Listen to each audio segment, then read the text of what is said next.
Hello friends, स्वागत है आपका अपनी यूट्यूब चैनल स्टडी और जी ऑफिशियल पे। आज की क्लास में हम लोग भारत की भूगर्भिक संरचना के बारे में जानने वाले हैं। क्योंकि क्लास स्टार्ट करने से पहले हम लोग कुछ बेसिक चीज़ें जान लेते हैं। जैसे अगर हम लोग पृथ्वी की चट्टानों की बात करते हैं तो बनावट के आधार पर आप लोगों को पता होगा चट्टानें 3 प्रकार की होती हैं: आग्नेय चट्टानें, अवसादी चट्टानें और रूपांतरित चट्टानें।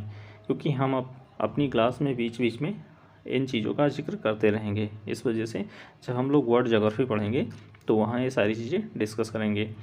क्योंकि ये क्लास काफ़ी इंपॉर्टेंट भी है और थोड़ी सी टफ भी है, स्टूडेंट को काफ़ी समस्याएं होती हैं यहाँ समस्या जानने में। इसलिए आज हम लोग विस्तार से वो सारे पॉइंट्स यहाँ डिस्कस करने वाले हैं जो किसी न किसी एग्ज़ाम में आए हुए पॉइंट्स हैं। तो आइए स्टार्ट करते हैं। सबसे पहले आर्कियन समूह की चट्टानें।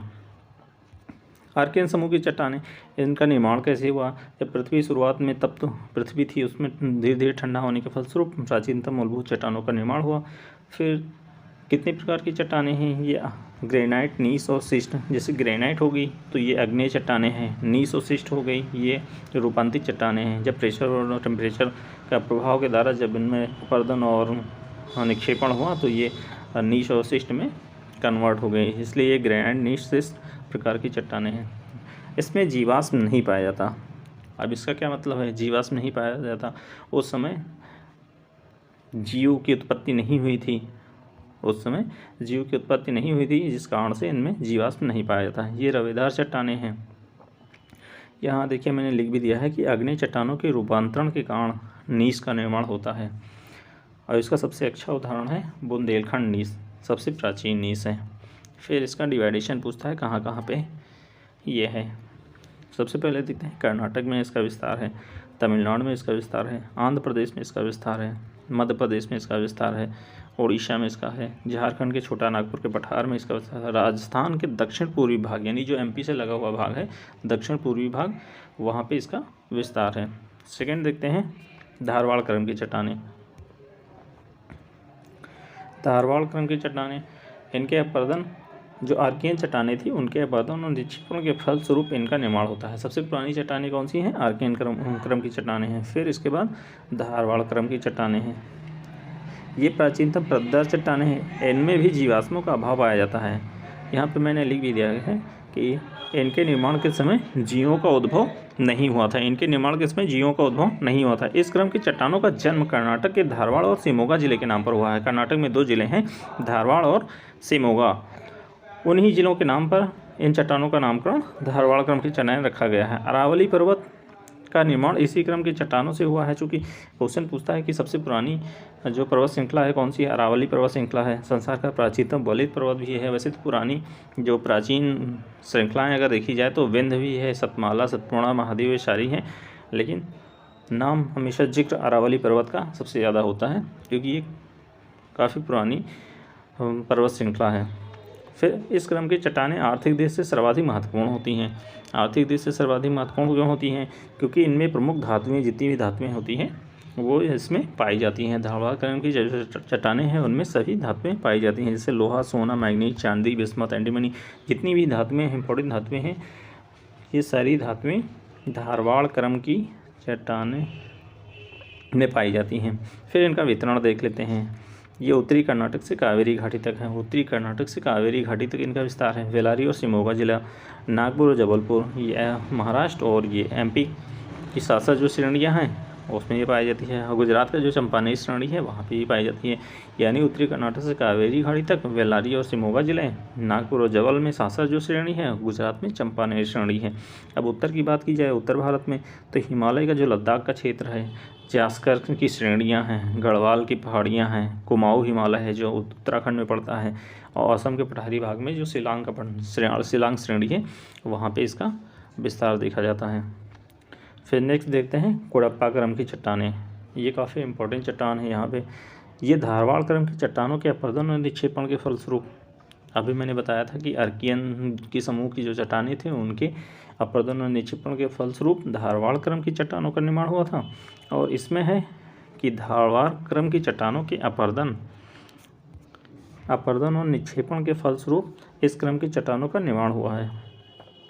इस प्रकार ये भी एक परतदार चट्टान हुई। इन चट्टानों का नामकरण आंध्र प्रदेश के कुडप्पा जिले के नाम पर हुआ है। आंध्र प्रदेश में कुडप्पा जिला है, उसी के नाम पर इसका नामकरण कुडप्पा रखा गया है। और फिर यहाँ पे सबसे ज़्यादा इम्पोर्टेंट तो यही पॉइंट्स बनता है कि ये बलुआ पत्थर, चूना पत्थर, संगमरमर, एस्बेस्टस आदि के लिए प्रसिद्ध है। क्योंकि बलुआ पत्थर और ये चूना पत्थर और संगमरमर, एस्बेस्टस ये रूपांतरित प्रकार के चट्टानों के प्रकार हैं, इसलिए यहाँ पे ये काफ़ी ज़्यादा इंपॉर्टेंट हो जाता है। ये पॉइंट्स यहाँ पर पूछता है, बलुआ पत्थर, चूना पत्थर, संगमरमर, एस्बेस्टस किन चट्टानों के प्रकार है। जब मैं वर्ड ज्योग्राफी पढ़ाऊँगा तो ये सारी चीज़ें मैं वहाँ पर डिस्कस करूँगा। इनमें खनिज भंडार अपेक्षाकृत कम पाए मिलते हैं, खनिज भंडार इसमें कम मिलते हैं। इन चट्टानों में लोहा, मैंगनीज प्राप्त होता है, लोहा और मैंगनीज प्राप्त होता है। राजस्थान में तांबा, सीसा और रांगा, ये जावर का जो क्षेत्र होता है, राजस्थान में जावर का जो क्षेत्र है, वहाँ से तांबा और सीसा काफ़ी मात्रा में प्राप्त होता है।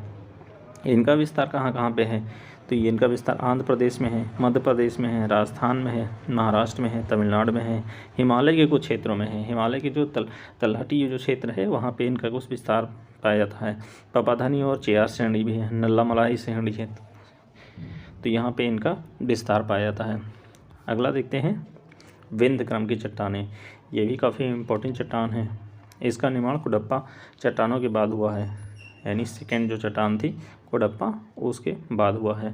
छिछले सागर एवं नदी घाटी तलछट के निक्षेप से इसका निर्माण हुआ है, यानी छिछले सागर और नदी घाटी तलछट के निक्षेप से इसका निर्माण हुआ है। इनमें सूक्ष्म जीवों के जीवाश्मों के प्रमाण मिलते हैं, उस समय जीवों की उत्पत्ति हो चुकी थी। इस कारण से विंध्य क्रम की जो चट्टानें हैं उनमें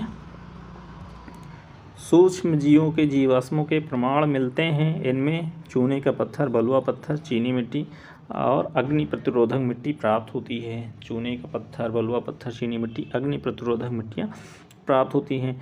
इस संरचना की चट्टानों का निर्माण भवन निर्माण में किया जाता है। अभी यहाँ देखिए, यहाँ पे काफ़ी क्वेश्चन पूछता है कि जो सांची का स्तूप है या लाल किला है या जामा मस्जिद है आदि की संरचना लाल बलुआ पत्थर से निर्मित हुई है। लाल बलुआ पत्थर का निर्माण किस क्रम की चट्टानों से किया गया है, तो ये विंध्य क्रम की चट्टानों से किया गया है। पूछा है, कई बार क्वेश्चन पूछा है कि जो लाल किला है वो किस चीज़ से बना हुआ है, तो लाल बलुआ पत्थर से बना हुआ है। लाल बलुआ पत्थर की उत्पत्ति किस प्रकार की चट्टानों में हुई है, तो ये विंध्य क्रम की चट्टानों में हुई है। तो यहाँ से इतने पॉइंट्स बनते हैं। फिर देखते हैं मध्य प्रदेश के पन्ना जिले और कर्नाटक के गोलकुंडा के हीरे की खान इसी क्रम की चट्टानों में स्थित हैं, ये भी इम्पोर्टेंट है। मध्य प्रदेश का जो पन्ना जिला है और कर्नाटक के गोलकुंडा के में जो हीरे की खान है इस क्रम की चट्टानें हैं। या इनका विस्तार कहाँ पे है, सोन नदी की घाटी जो अमरकंटक से निकलती है और फिर पटना में गंगा नदी से मिल जाती है। सोन नदी की घाटी इस क्रम की चट्टानों में मिलती है। आंध्र प्रदेश के दक्षिण पश्चिम भाग में कुरनूल श्रेणी है। आंध्र प्रदेश के दक्षिण पश्चिम भाग में कुरनूल श्रेणी है। भीमा जो कृष्णा नदी की सहायक नदी है, भीमा श्रेणी भी इसमें पड़ती है। राजस्थान के जोधपुर और चित्तौड़गढ़ का क्षेत्र भी इसमें पड़ता है। गोदावरी और नर्मदा घाटी भी है। मालवा का पठार और बुंदेलखंड का पठार यहाँ पे इसी का पार्ट है। फिर अगला देखते हैं हम लोग गोंडवाना क्रम की चट्टानें, ये भी काफ़ी इंपॉर्टेंट चट्टान है। गोंडवाना क्रम की चट्टानें आइए जानते हैं। इस क्रम की चट्टानों का निर्माण कार्बोनीफेरस से जुरैसिक युग के बीच हुआ है। कार्बोनीफेरस से जुरैसिक युग के बीच हुआ है। इस युग के समय हिमयुग का आविर्भाव हुआ था। हिमानियों के कारण उच्च पर्वतीय भागों का अपरदन हुआ एवं निक्षेप नदियाँ, घाटियाँ छिछले जल क्षेत्रों में एकत्र हुई और नदियाँ उपजाऊ बन गई, जिसमें प्राचीन काल के वृक्ष आदि पैदा हुए। कार्बोनीफेरस युग में प्रायद्वीपीय भारत में कई दरारों का निर्माण हुआ। इन दरारों में ये वनस्पतियाँ दब गईं। यानी जो कार्बोनीफेरस युग था, जो भी बर्फीला जो युग जिसको बोल सकते हैं, तो वो जो प्रायद्वीपीय भारत में था उसमें जो दरारें पड़ने का जो रीज़न था कि जब बारिश हुई तो वो दरारों में पानी भर गया और धीरे धीरे जब बर्फ़ के रूप में कन्वर्ट हो गया तो उसकी डेंसिटी काफ़ी बढ़ गई, जिस वजह से वहाँ पे दरारों में दरारें पड़ गई और दरारों में जब वनस्पतियाँ दब गई तो पृथ्वी के अंदर अत्यधिक ताप और दाब के कारण ये कोयले में रूपांतरित हो गई। भारत का 90% कोयला इन्हीं चट्टानों में पाया जाता है। भारत का जो 90% कोयला है वो गोंडवाना क्रम की चट्टानों में ही पाया जाता है। इन चट्टानों में बलुआ पत्थर भी पाया जाता है, जो रूपांतरित चट्टान का सबसे अच्छा उदाहरण है। बलुआ पत्थर भी इनमें पाया जाता है। विस्तार कहाँ कहाँ पे है इसका, महानदी घाटी में है, गोदावरी घाटी में है, कच्छ में है, काठियावाड़ में है, पश्चिमी राजस्थान में, मद्रास, गुंटूर, कटक और राजमहेंद्री, विजयवाड़ा, तिरुचिरापल्ली, रामनाथपुरम सोन घाटी में है, दामोदर घाटी में और वर्धा घाटी में। लेकिन सबसे ज़्यादा इम्पोर्टेंट देख लीजिए, महानदी घाटी में है और ये गोदावरी घाटी में है और राजमहेंद्री विजयवाड़ा में है और ये सोन घाटी और दामोदर घाटी, ये सबसे ज़्यादा इम्पोर्टेंट यहीं से पूछता है। नेक्स्ट देखते हैं दक्कन ट्रैप। मेसोजोइक युग के अंतिम काल तक क्रिटेशियस में प्रायद्वीपीय भारत ज्वालामुखी क्रिया प्रारंभ हुई थी। मेसोजोइक युग के अंतिम काल यानी क्रिटेशियस युग में प्रायद्वीपीय भारत में ज्वालामुखी क्रिया प्रारंभ हुई। इस प्रकार दरारों के माध्यम से लावा के उद्गार के फलस्वरूप दक्कन ट्रैप चट्टानों का निर्माण हुआ। यानी लावा के जो उद्गार के फलस्वरूप जो दक्कन ट्रैप चट्टानों का निर्माण हुआ, इनकी संरचना बेसाल्ट एवं डोलोमाइट्स से निर्मित है। बेसाल्ट चट्टानें और डोलोमाइट चट्टानों से निर्मित है, चूँकि ये अग्नि चट्टान का रूपांतरण ही है, बेसाल्ट चट्टानें और डोलोमाइट। तो इनकी संरचना बेसाल्ट और डोलोमाइट से निर्मित है। पूछता है कि दक्कन ट्रैप की जो संरचना है वो किन क्रम की चट्टानों से है। अग्नि क्रम की जो बेसाल्ट और डोलोमाइट की चट्टानें हैं उनसे निर्मित हुई हैं।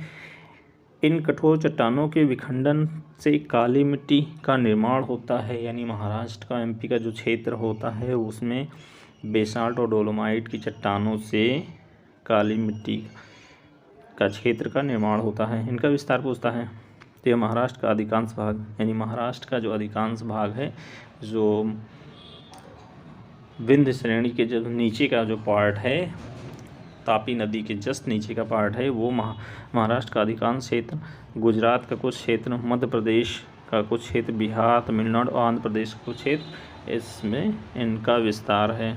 अगला देखते हैं टर्सरी क्रम की चट्टानें। टर्सरी क्रम की चट्टानें, इन चट्टानों का निर्माण नियोसीन युग से लेकर प्लायोसीन युग के बीच हुआ है। इस काल में हिमालय श्रेणी का निर्माण हुआ है। इस काल में हिमालय श्रेणी का निर्माण किस क्रम की चट्टानों के काल में हुआ है? तो ये टर्सरी क्रम की चट्टानों के काल में हुआ है। कई बार क्वेश्चन पूछा है। भारत में ये केवल तटीय क्षेत्रों में पाई जाती है। यानी टर्सरी क्रम की जो चट्टानें हैं भारत में केवल तटीय क्षेत्रों में पाई जाती है। भारत में हिमालय श्रेणी में इस प्रकार की चट्टानें हैं। तो यहाँ से इतना 7 पार्ट में इसको डिवाइड किया गया था। एक बार फिर से आप लोग देखिएगा, सारे कन्फ्यूजन दूर हो जाएंगे। Okay, thank you.